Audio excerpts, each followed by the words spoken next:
Hello everyone, Greg Davis here, D3 Energy, and welcome to the D3 Energy live stream. Welcome back.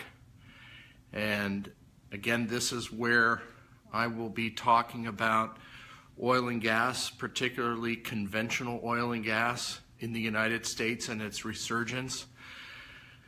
But we still have Hurricane Harvey, now Tropical Storm Harvey, which has now moved its way past Houston and has wreaked havoc on Beaumont, Texas, and Port Arthur, and now into Louisiana. And so this is an unfolding natural disaster, of course, and so many people have been affected. And so I'll continue to do some discussion about the hurricane and how it relates to the United States oil and gas production, our supply, our demand, and the Houston economy, the Texas economy, and how this is going to affect virtually everybody across the country. Of course, we all know about the humanitarian effect here, the disaster.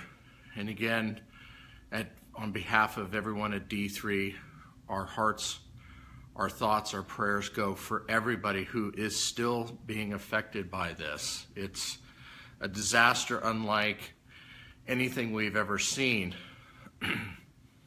And, I was communicating with somebody from Los Angeles. This would be like an 8.0 or 9.0 earthquake. We've never seen this before, 52 inches of rain. One of the things I wanted to talk about was the effect that the hurricane is going to have across the country. And in particular, we'll talk about the difference between this hurricane, Hurricane Harvey in 2017, and Hurricane Ike in 2008, and especially as it relates to oil and gas production. And we'll just talk a little bit about the refinery situation, oil prices, and gas prices. So Hurricane Harvey obviously has had a major devastating impact on Texas, and now it's affecting Louisiana. And our economy is going to feel the effects, our local economies and the United States economy. And again, Texas is very resilient. There's many communities across the country that are very resilient that come together in a natural disaster like this. And being a Houstonian and a Texan, a transplant Texan, but a Texan nonetheless, it's amazing to see everybody coming together and working together. So, and for many of you who know this, and for those of you who don't know this, I'm going to share some facts which may be of interest to people who maybe don't know these facts. But first of all, Houston, Texas, is the fourth largest city in the nation, and we have a population of about 2.3 million people. And the gross domestic product, our economy, our economic output, in Texas, it's $1.6 trillion. In Houston alone, we account for 25% of that, or about $503 billion in annual economic activity, from the ports to energy production to tourism and to shipping and transportation and the medical community. And so the effects are going to be widely felt. The Houston economy, if it was ranked as a nation, it would be 25th in the world. It ranks up there with Argentina. So when you have, trillions of gallons of water dumped on top of this economy, of course it's going to have a big impact. One of the things to note we had Hurricane Ike that came, excuse me, Hurricane Ike that came ashore in 2008 and hit Houston pretty directly, and it hit and it moved on. And that had a devastating impact. At that time, as it relates to oil and gas production, Texas was producing about 1 million barrels of oil per day. Well, fast forward to 2017 today, and Texas produces 3.4 million barrels of oil. So more than 3 times as much oil and natural gas come out of Texas and go through our ports and is refined, is exported, and it is sold on the world market.